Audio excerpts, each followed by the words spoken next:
for the opportunity to be speaking to us today and sharing my thoughts on storytelling and how we can tell captivating and insightful stories that would change our world. Because again, a lot of the things that we do here is behavioral change. And I like the fact that we have a mix of everybody in the house today.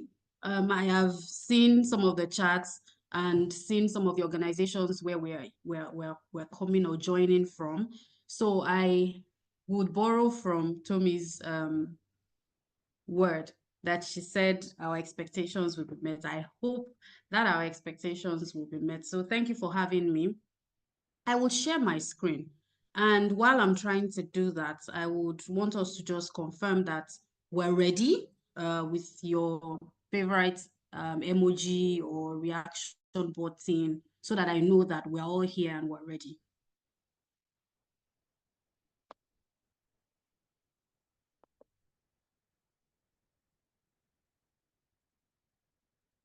Thank you. Thank you. It's going to be an interactive session. So at some point, I would want us to unmute. I would ask that we unmute and we can then have proper conversations. So please confirm that you can see my screen.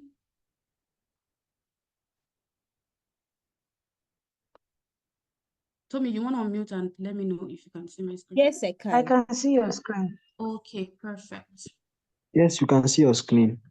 Thank you so much. So the topic for Yes, I can see your screen. Thank you. The topic for conversation is storytelling for young people, crafting narratives that inspire and engage. I know quite a number of us are not so young, we would have a mix of young people and not so young people. I am, she introduced me as a young person. I like that compliment. So in the next 30 to 45 minutes, we'll go right into it. And I'm hoping that at the end of the day, your expectations are met, the questions that you have, we would be able to answer. I have an outline on what I intend to share. The first will be a brief introduction about myself. I will tell it in a story. We'll learn what storytelling is. We would also understand what the elements of the elements are. We would look at the how to craft them, and then some key elements in insightful or impactful storytelling, and then we can take questions. So story. I want responses. I said it's going to be interactive. Story. So thank you very much. I like that energy already. I'm feeling that. You can also respond with your favorite emoji if you don't want to unmute yourself. So while we were young, when we were young, a lot of us knew Tales by Moonlight. I hope that the generation that knows or knew Tales by Moonlight are here. We had grandmas, we had parents who would tell us stories about themselves, stories about the adventures that they had, stories about places that they have been to, folklores, folk tales, the story about the Ijapa. I'm Yoruba. So stories about the tortoise and the deer, the story about tortoise and the elephant and things like that. And I can bet you that quite a number of us still remember those stories, either because they were crafted in a way that were very interesting, they evoked some emotion in us, we had takeaways from those stories, we had learnings, we had things that we could practice, and quite a number of things, right? Those forms of storytelling are still there, but I don't know that coming into 2024 or into this woke generation or digital world as we were, I don't know that we still make use of those, or quite a number of us remember them. But they are valuable tools, they are valuable things that help to shape quite a number of us and how we have evolved over time, right? So I'm welcoming us again to this storytelling session. Yes, in a digital world, but again, I want to believe that digital is just a tool. It's a channel for us to tell stories. So whether you're telling it from TV, you're telling it from digital or radio, or even out of home, or whatever, even if it's a text message, or a WhatsApp message. We are communicating and we're telling stories. But the most important thing as it relates to everyone in the room today is telling meaningful stories. Stories that are very critical to how we're shaping the world. Stories that are very powerful in a way that they change the behavior that we want to change. So that's me just setting the context for what we're going to be seeing. So again, story. There lived a little girl. Her name is Jumoke. Jumoke Akinyele. She's of course, woman. I identify as a woman. I am a woman. I am a mom of 3 kids, married to 1 husband. I studied English and literature from the university. I work in advertising. I work with Noah's Ark Communication. So if you see what my slide looks like, I always am a proud ambassador of Noah's Ark. So all my presentations, slides would carry that organization. I manage the business, so I'm in charge of communication planning, business management, relationship management. These are things that I enjoy. I love food, and not just any food. I love good food. I don't mind spending money on food. I love food, whatever it is, wherever you're getting it from. In as much as it's good food, it tastes good, I love it. I volunteer. So sometimes I'm volunteering for my church. I'm an usher. I volunteer for the Young Bookworm. It's a non-governmental organization that is poised to change the world from an education perspective, and so on and so forth. So that's me telling you the story of myself, right? And I want to assume that even after now, you would remember some key things. You remember the fact that I said I identify as a woman. You would remember the fact that I said I love good food. That is me telling my story, but leaving an impression, which is the aim of what we do as individuals who are charged with communication, either for reproductive health, for whatever our businesses will do. So storytelling, going to the crux of today's matter, I want to ask a question, and I would want reactions again. Do Chatham rules apply? I want to believe that we all understand what Chatham rules are. I know this session is recorded. I don't know how far it will travel, but again, do Chatham rules apply? We can unmute to, someone can unmute to speak for everybody. Again, if we understand what Chatham rules are, what we say here, whatever happens in Rome stays in Rome. Yes or yes?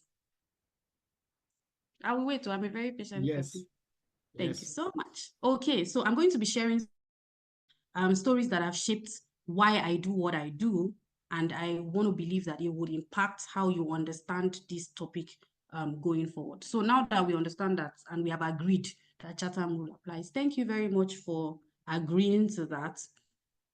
What is storytelling? Or what is it about?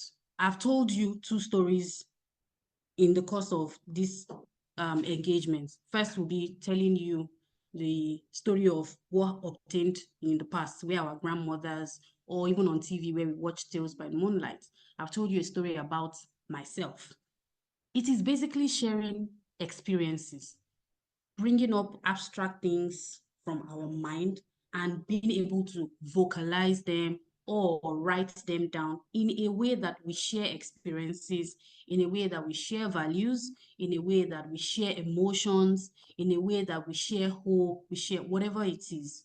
That's what storytelling is. I'm able to vocalize, I am able to communicate an event, an experience, whatever it is, in a way that everybody hears it, sees it, and they understand whatever the objective is. Either, again, it's an experience, either it is a value I am trying to communicate. Again, back to the story of Ijapa and the elephants. It taught us about greed, about trust, and things like that. Those are values. And then emotions. When I tell you a story, is either you're fearful, you have empathy, you have courage to take an action, or I inspire you. When I said, or when I was introduced and I said, oh, I'm a graduate of English, a lot of people be like, oh, okay. I have an MBA. Oh, okay. Oh, I graduated from Lagos Business School. It's inspirational for some people, and then it is for, oh, some people have been there, have done that, but there's always something that you're eliciting. That is the crux of what storytelling is. But more importantly, tying it to everyone in the room today, it is to encourage an action, whether to stop something, whether to start something, whether not to do something, or just even not taking an action is an action, right? So that is what storytelling is all about. Again, when you have a well-crafted story, it has the potential to make something abstract, something I have in my mind, something that I have conceived. I'm able to translate it. I'm able to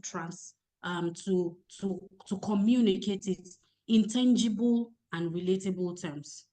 And that's the crux of what we do as reproductive and sexual health workers or initiatives, depending on where you are. So when on the letter I got, I know it's for sexual and reproductive health rights, SHRH. I hope I got it right, especially for adolescents and young people. And you would realize that the world is evolving. How we were trained when we were younger, or how we were communicated to before now, has changed. Because again, the world keeps evolving. Technology is also aiding things. How you communicate to a 10-year-old in 1990 is different from how you would communicate to a 10-year-old in 2024. I was having a conversation with a client yesterday, and she mentioned Discord. Thank God I knew what it is, because again, digital. But someone in the room who was even much more younger didn't understand it. And she's a mom who would potentially have kids that will grow up to be adolescents, or even maybe in that space at the time. And the person I was having a conversation with who understood it said, oh, the reason why I know it is because my son, who is 10, plays games, and he knows what Discord is. If I ask all of us here now, who knows what Discord is? I'm sure that a lot of us, if we're young and within that Gen Z, again, I use that word very carefully, we would understand, but a lot of us would also be lost. So how do we, using the tools that we have, the channels that we have, how are we able to tell the abstract ideas, communicate those abstract ideas that we have in our minds, in our heads? How do we translate that in such a way that they're tangible, they're holdable, they're relatable? People see it and they say, oh, this is me. Especially, again, our core target audience, who are these young guys, these adolescents, who are getting into the stage of life that they are either discovering themselves, they're learning new things, they're under peer pressure, they're exposed to a lot of things, and we still need them to be able to take an action. Again, I'll tell you a story.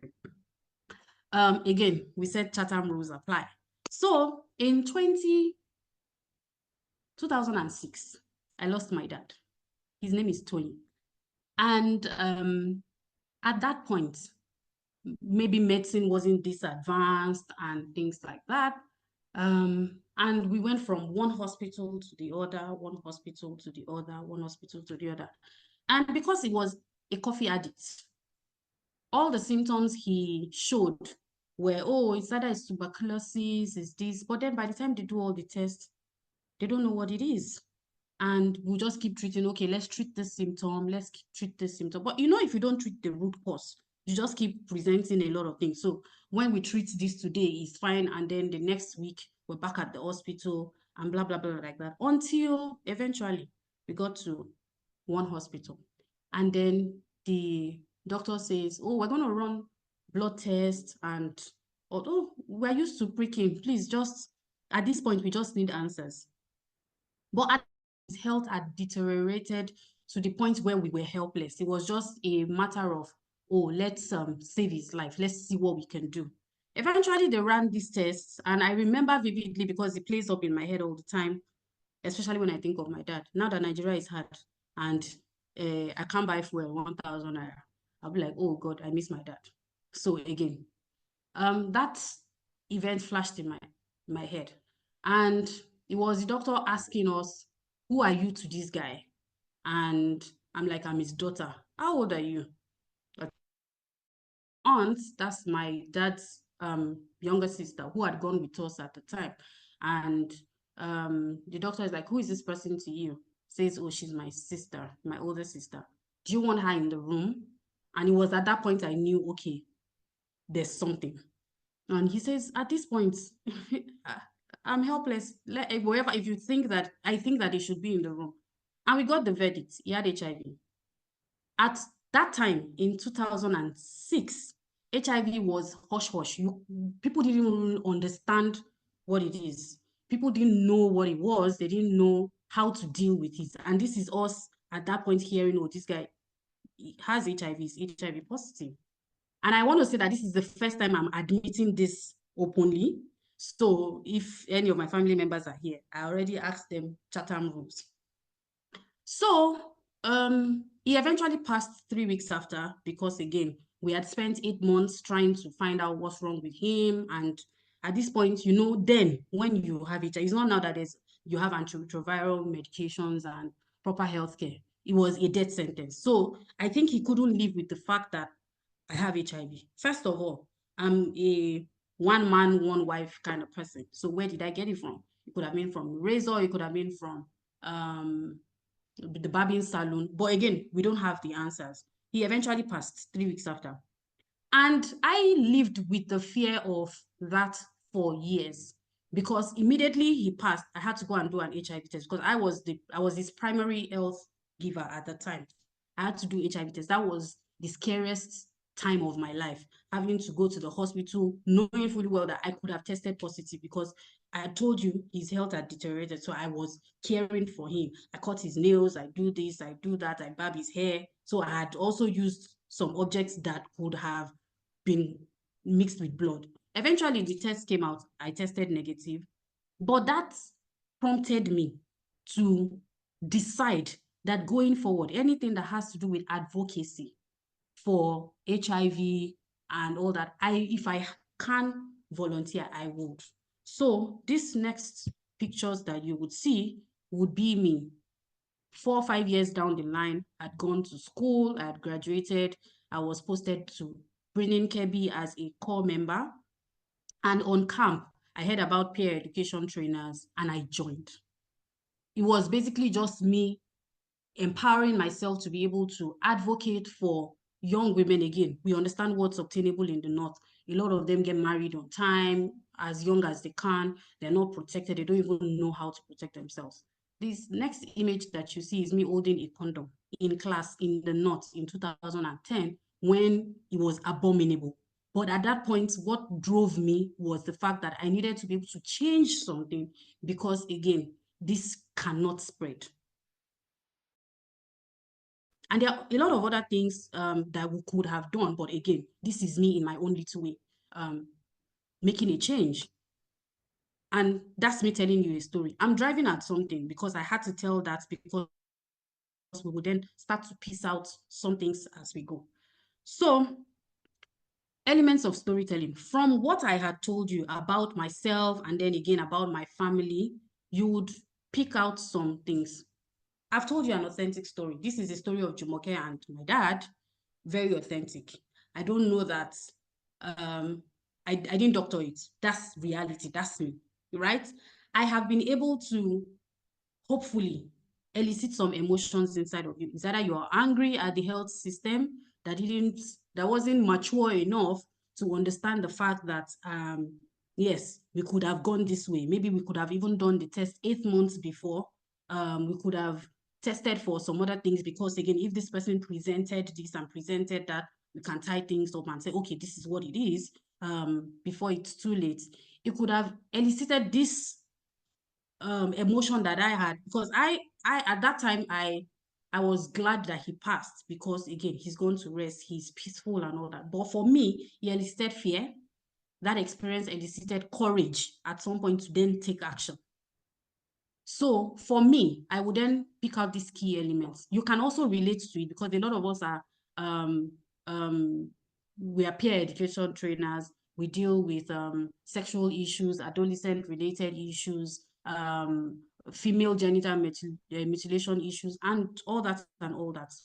But the crux of all of this is, if we want to change anything and you want to speak to these guys who are your target audience, how are you telling authentic stories? Again, I don't know that we'll go about telling our personal stories, but even in crafting personas, in crafting stories, building story arcs and things like that, We can pick from life experiences without having to expose anything, really. We can pick from folk tales, folklores, things that we know are real in communicating. And I know that it would influence them. So again, I will tell another story. I joined a boys leadership academy session with my son because he's 10 and I'm trying to learn better parenting, especially now that he's going into the teen years. And then I registered him, and the first session I listened in, and I had to excuse him at some point because I needed him also to be comfortable in class. But the facilitator asked a question. Oh, all of us are boys in this class, of course, Zoom meeting. If you know you have a penis, no, if you know you don't have a penis, raise up your hand. And you had boys raising up their hands in class. And guys like, I don't understand. You don't have a penis? And they're like, no, I don't have a penis. Okay, so where do you urinate from? Oh, it's my pee-pee, it's my this, it's my that. And the guy kept drumming it in their ears. Going forward, your penis is your penis, your penis is your penis. I apologize for you for the game. Please forgive me, but it's the reality. Again, being authentic, mentioning things as they are. Your penis is your penis, your vagina is your vagina, without sugarcoating things. Because again, if we start to sugarcoat them because we want to sound politically correct, we're being insincere. And that's not how you want to tell stories that are impactful. That is not how you want to tell stories that will shape the world and change the behavior that you want to. That's number one. Emotion. How do we tell stories that will drive? Because again, I can guarantee you that if you leave this meeting today, you will remember the stories that I've told you. You would also go out from this session with an emotion. It's either you're angry for me, it's either you're happy for me, oh, I've turned out well. It's either you're happy that, oh, she didn't contract HIV eventually, or you have empathy. Whatever it is, something will happen. And then relatable. A lot of us deal with these issues on a daily basis. A lot of us see ourselves in this. I'm sure that from telling my story, it would have sparked up something here. Oh, I had somebody who had malaria at some point and couldn't help themselves. How do I? Those are things that we also want to elicit in the minds of people who would come in contact with the stories that we tell, either from a digital perspective or a traditional media perspective. And then what will be the call to action eventually? Oh, I've seen myself in the story that you've told. What is my takeout? What am I supposed to do? And I want to believe that going forward, we would also have calls to action from this session to say, okay, I want to do this better. I want to be more open. I want to be more authentic. I want to be more relatable, as it were. So I will share some examples. I will speak extensively to two of them, but I will play these ads. I work in advertising, so I will give advertising examples. The first one, this, I'm hoping that it plays. This ad. Everybody body party, them go look me up and down. I go shake my head left and right, so that them go know say my girl get shine. I go and cut this party, so my girl I your fanda. Even mama Sikira, I see mama she so bad. I know say they like my girl, but they no go compliment. If you see my girl, it go wound everybody. Girl, me got you to yellow. Girl, me got you to yellow. Girl, me got you to yellow. Girl, me got you to yellow. Girl, me got you to yellow. Oga, be sign board. Girl, me got you to yellow. Girl, me got you to yellow.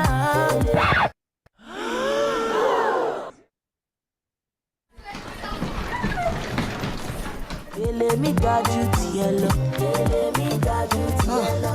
Let me guide you to yellow. Let me guide you to yellow. Let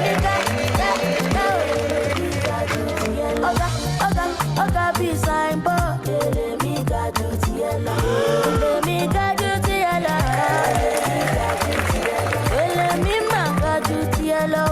Let me guide you to yellow. My girl, big pass your 3G is great. 4G is better. Let me guide you to know what you're missing till you experience it. Upgrade to a 4G device and SIM, SMS GET to 141 to We'll go right into the second one. enjoy. Everybody body party, them go look me up and down. I go shake my head.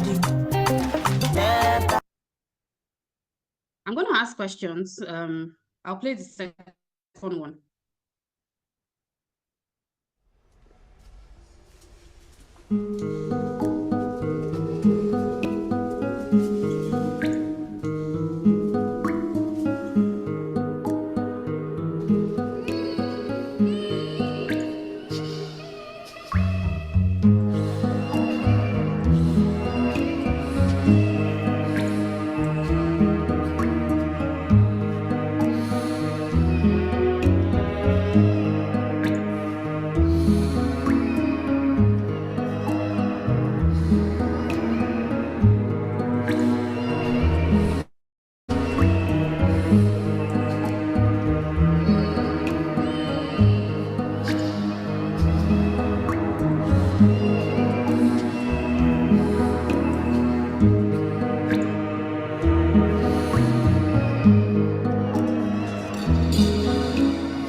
So that's the second one, and I would play the third.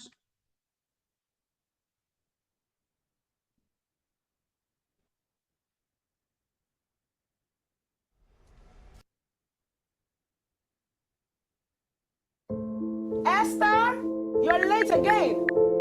Esther.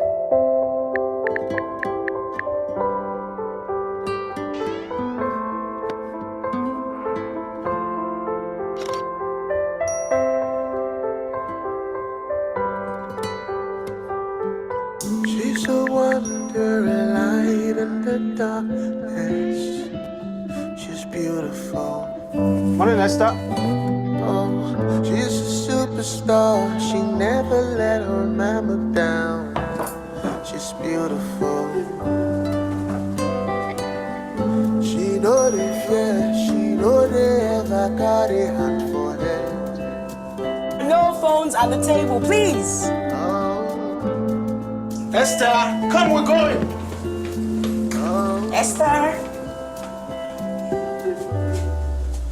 So I love you too.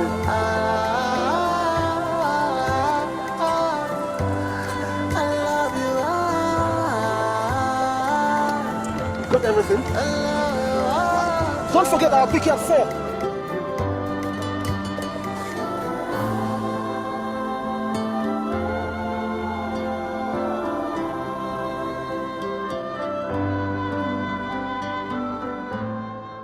Airtel, the smartphone network. Okay, so I want to believe that we all saw those 3 materials that I shared. So please, I will need one person to confirm again. Did we see those? Yes, I did. Okay, so thank you. So if you look at the first material, yeah, it's called Gele. And I bet that material is not about Gele. So I want someone to unmute. What was the messaging about? Good evening. Good evening. My name is Jacinta. Hi, So Jacinta. it's actually, I'm fine. It's actually an advertisement on Airtel. Okay. That is to say, she was not on a very strong network, so her network was failing her. So eventually, the people that their network was strong, they had to come for her, and she was able to meet up with their standards. So that's what I understand. Thank you, Jacinta. Lawal, you have your hand raised. All right. Yes, so I think just as Jacinta mentioned, but beyond that, I think it's also a shade toward that MTN, because initially she was on a yellow kind of gele, which was not looking straight, which was looking rough. So it's just about the fact that Airtel, they did the switching from that color to Airtel color to communicate that Airtel is more reliable. Simply, I think that's one thing I saw from that. So Lawal, you just had to go there. What? Thank you. I said you just had to go there. Yes. But again, back to the pointers that we had. Was it original? So, was it original? Yeah, it was. Yes, Was it yeah. impactful? No. Was it relatable? Yeah. Okay, so at least we can see those pointers in the material.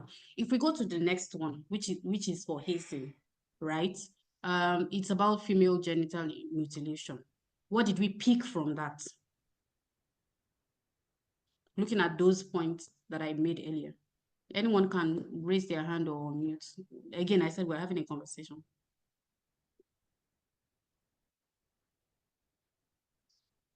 Did we see the ad? Okay, Mr. Giolawa.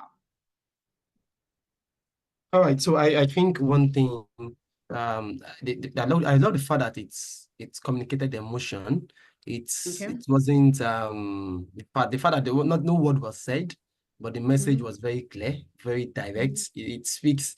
The ad was kind of shouting, even though there was no particular word being said in it. Yeah, it's like screaming, stop this thing, but without a word being uttered. And I like the fact that from the way it transitioned from portraying, like playing with the mind of people, thinking, oh, it's a rape, because initially you think it's a rape, and then that caption, it's not only rape that takes away their innocence. FGM also does that. So I think it's quite captivating, and the content is short, precise, and concise. Thank you.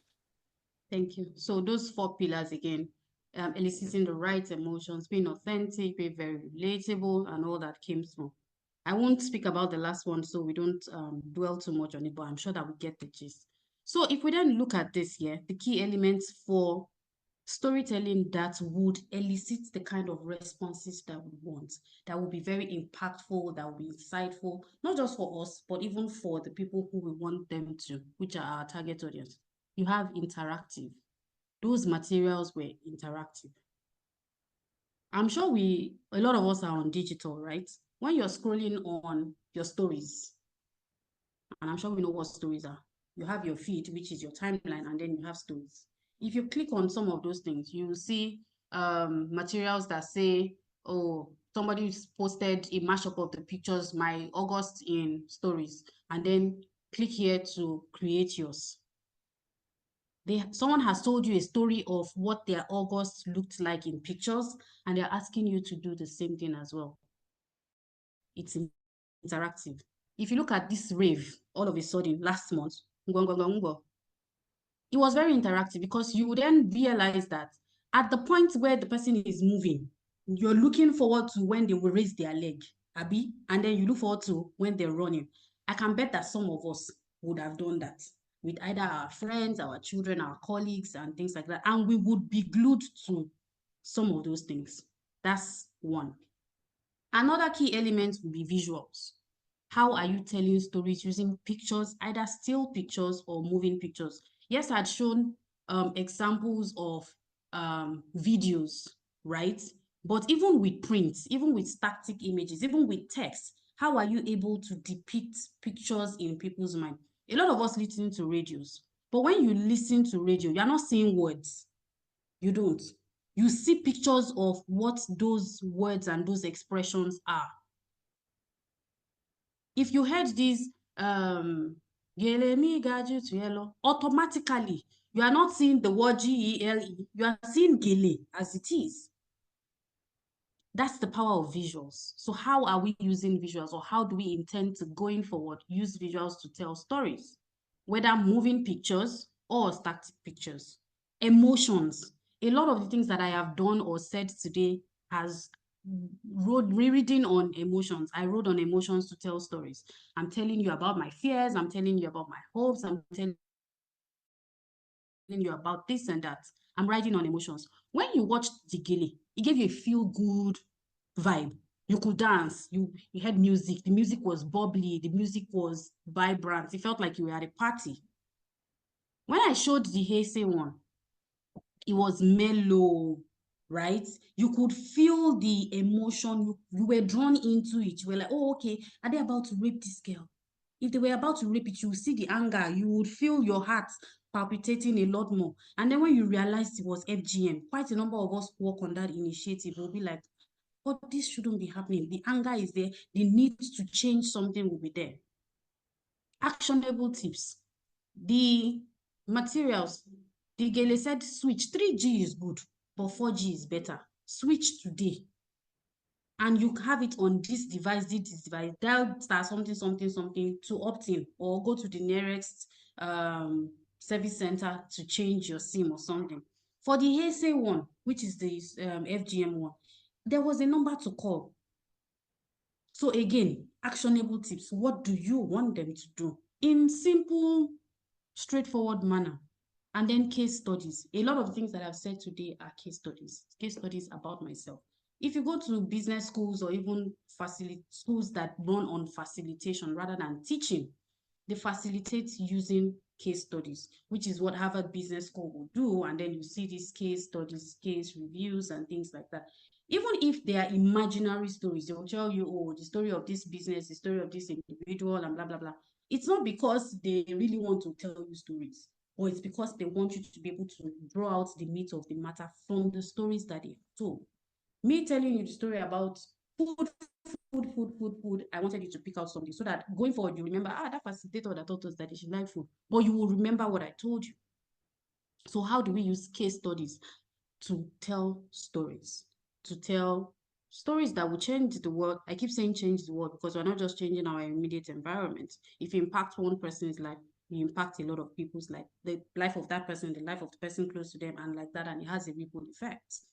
So how are we going to, going forward, be very interactive with what we're saying, use visuals in communication, elicit emotions, emotion cells. And then you're not just leaving it open-ended. You need to tie it up with actionable tips. So with these few points of mine, I hope I have been able to convince you and not to confuse you about this topic of storytelling. Thank you. So we'll take questions now. Okay, that was a very beautiful one. At least I can't forget the fact that you like. Thank you so much. So we're going to make questions now. So if you have questions, kindly drop them in the comment section so that Jumoke can answer them. If you have questions. You can unmute yourself actually, okay, if you opt to unmuting. So I had to stop sharing so I can see the chat box.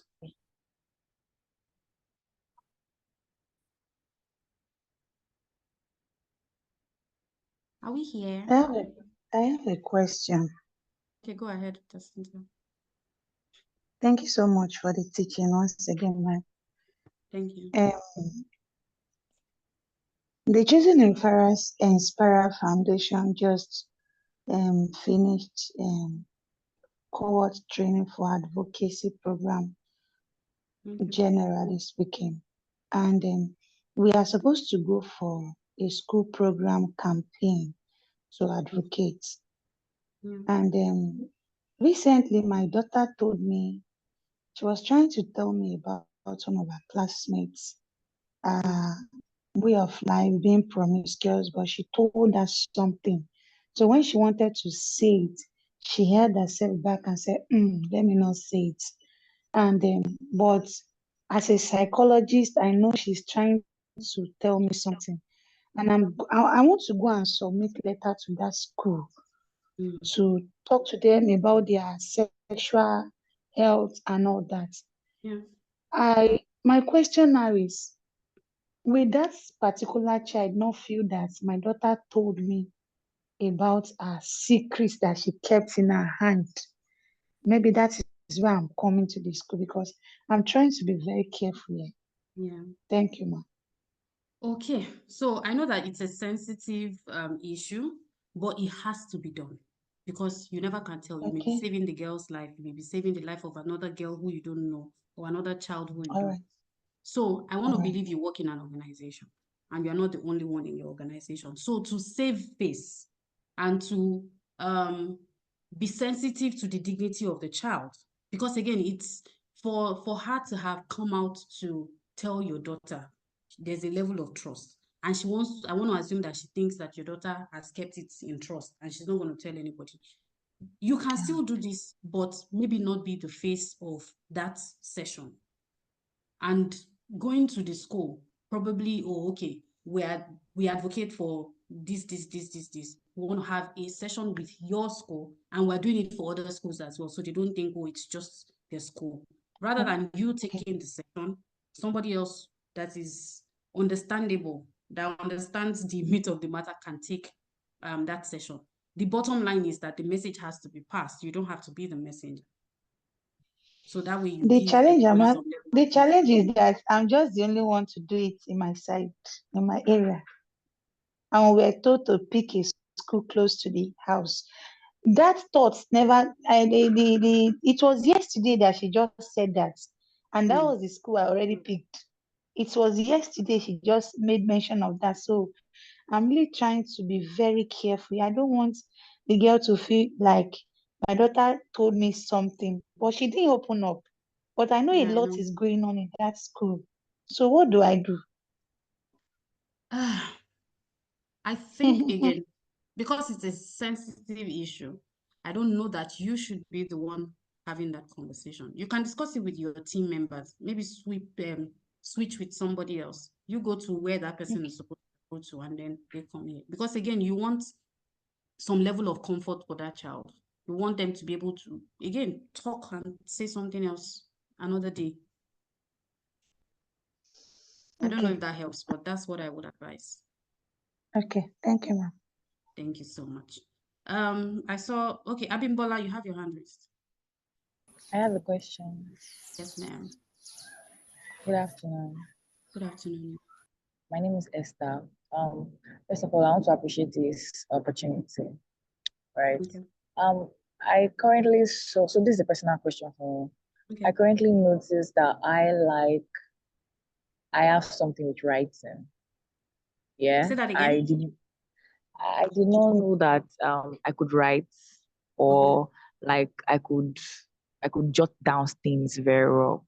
So lately I've been on break in the uni, and I put in practice of writing every day and all of that.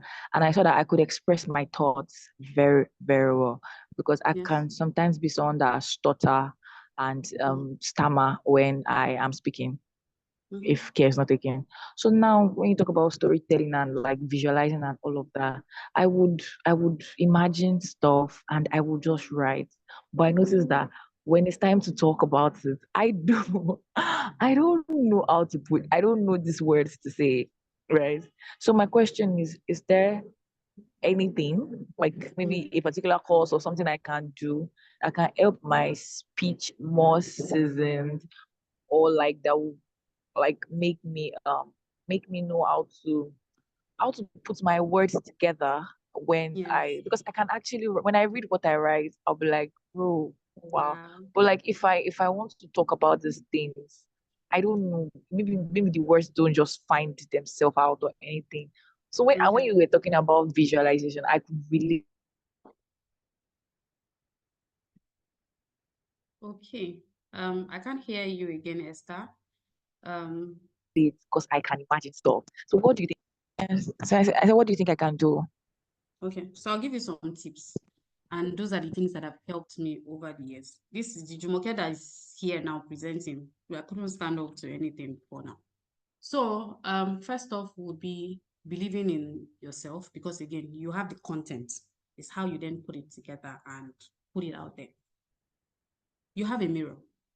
I know people will say it's, oh yeah, but it will help. You have a mirror. That thing that you have written, present it to yourself in front of the mirror and critique yourself. So you're not doing it in the open. If you do it over and over and over and over again, you already know what you want to say. You have internalized it. It's very real. It's very tangible. Because again, it's not an abstract idea anymore. It's now tangible. And then you've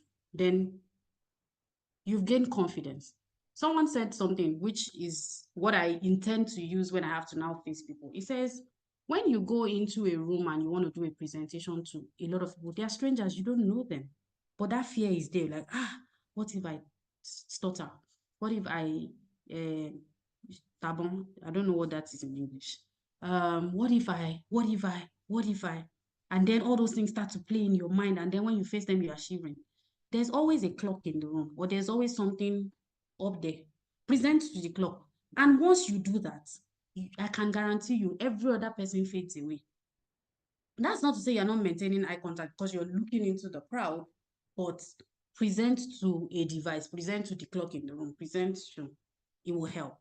That's number one. Number two would be, in the event that you don't have to face people, but you still want to put yourself out there and you don't want to do a video, maybe you want to put out a digital material, record your voice and edit it and lay it on whatever it is, maybe using pictures or even what you have written, like you're scrolling and you're reading it out and all that. It's content, people would hear you, people would see.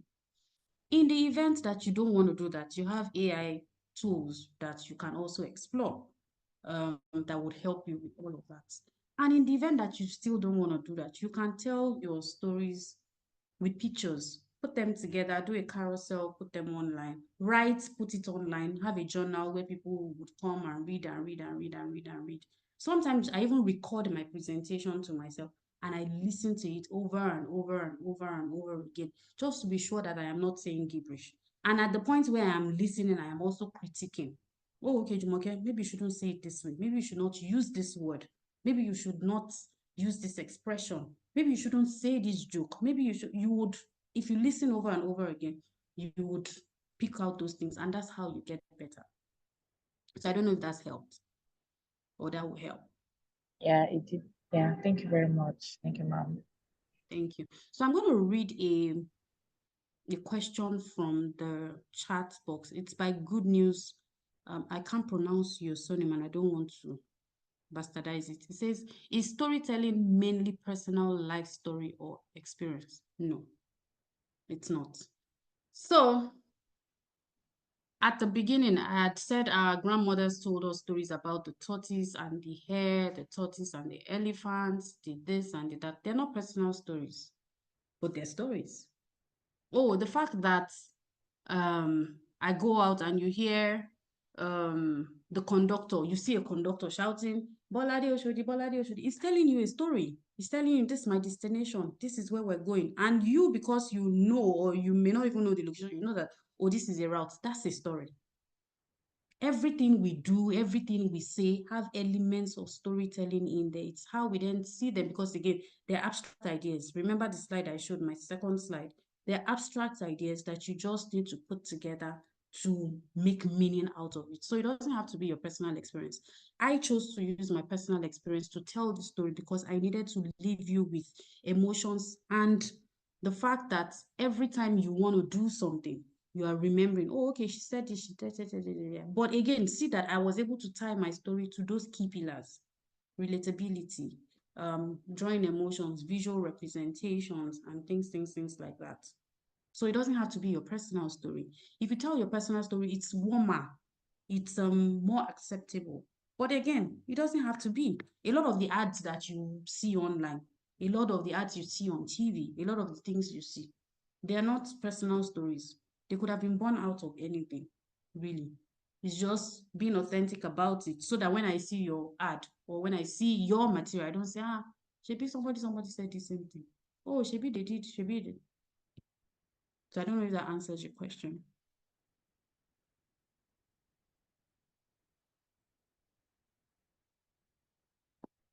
Okay, I want to assume it did.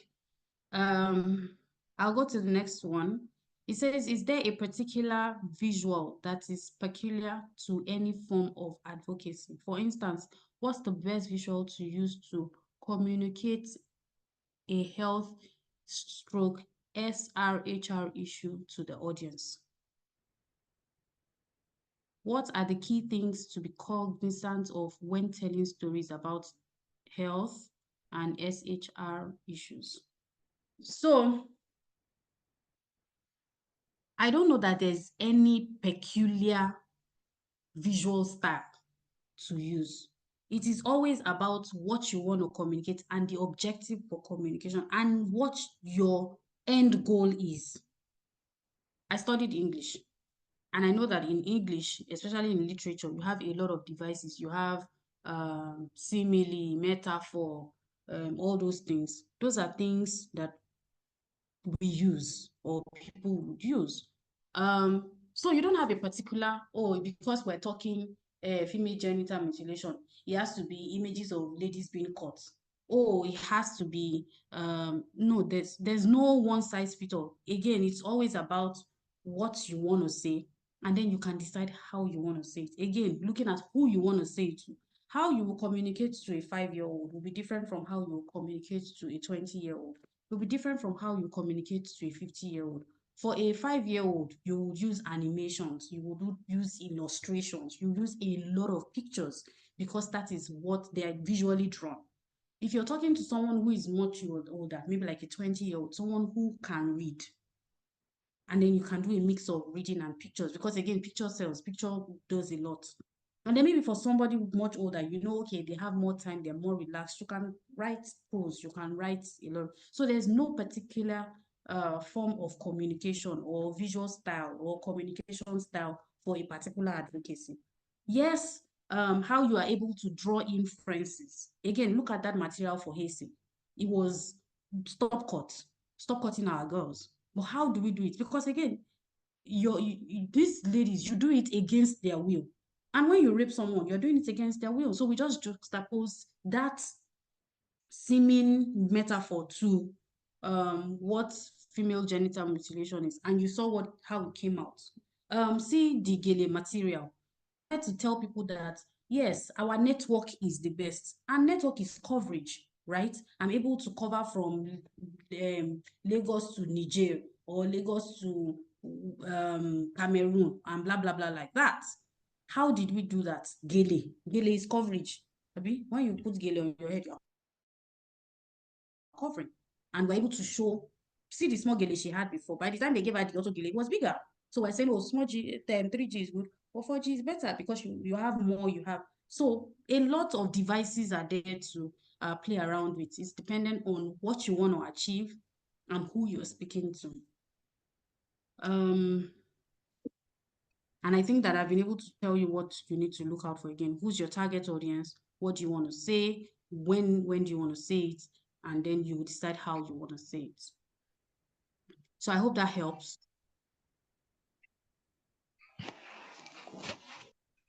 Okay then. Thank you. So those are the questions in the chat box. Yeah, I would hand over. Okay, go ahead, Tomila.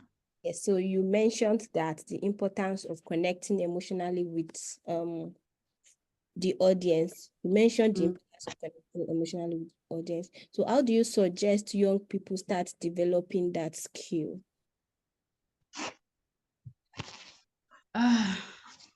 First of all, is the interest to do that, and then read. Okay. We develop ourselves by reading. We develop us. So even me coming to present this today was me, okay, how do I say this the best? What would be the best way to do this? So if whether you're a young person or an older person, it's basically asking questions. Ask as many questions as possible. It is at the point where you're even asking yourself questions that you're able to research into finding answers to those questions. So, oh, I want to talk to so let's use Jacinta, for example. She wants to talk to her kids' school on sexual health and chastity. I hope I got that word right. She would, of course, research first. Who are these children? From speaking to her daughter, she's researching, she's asking questions. Oh, what are your classmates like? What are your schoolmates like? What appeals to them? You might not use these exact words, but again, what appeals to them? How do they teach you in school? Is it through songs? Is it through pictures? Is it through what exactly? Do they use a presentation? Do they have, or is there an interactive board in your class? Do they come with case notes or doodles and things like that? Or you're even asking them, oh, draw this and draw that. So it is at the point of understanding who your target audience is and what you want to say that you start to ask questions. And from there, research, go online. Storytelling, yes, I know it from the top of my head, but I needed to give some definitions today. I went online, I asked somebody in the office, okay, this is my topic. How do you think I should approach it? And I think that, again, maybe met your expectation or not, but I hope I left something with you. So it's just basically, whether you're a young person, ask the right questions, research, and you'll find answers. I hope that helped. Oh, wow. Thank you very much. Thank you so much for that response. Thank you so much. And now that we don't have any more questions, I'm just going to give like a summary of some key points that I picked during the session. To tell a story that leaves impression, you need like 4 key elements. The story has to be authentic. There has to be emotion in the story. You either make the person cry or make the person happy through your story. And then there has to be call to action. It has to be relatable to the MTN and Glow story, the FGM and rape story. That has to be relatable to. So thank you so much, Jumoke, for your time. Thank you so much for having me. Thank you so much. Thank you so much. So at this point, I'm going to invite David Agala, who is also my colleague from AC, to take the closing remarks. David Agala. Okay. Yeah, thank you very much, Jumoke. Thank you for the participants. I mean, Jumoke, we understand that you had to ensure that the presentation is simplified, but also comprehensive. We know that you must have done a lot of, from your wealth of experience, you try to ensure that it's simplified so that we'll get all that is needed and so just straight to the point. Thank you for that, and also thank you for our participants for this. We thank you for this powerful section. And as we leave today, let us also remember that storytelling they are not just narrative, but they are tools for advocacy, education, and empowerment.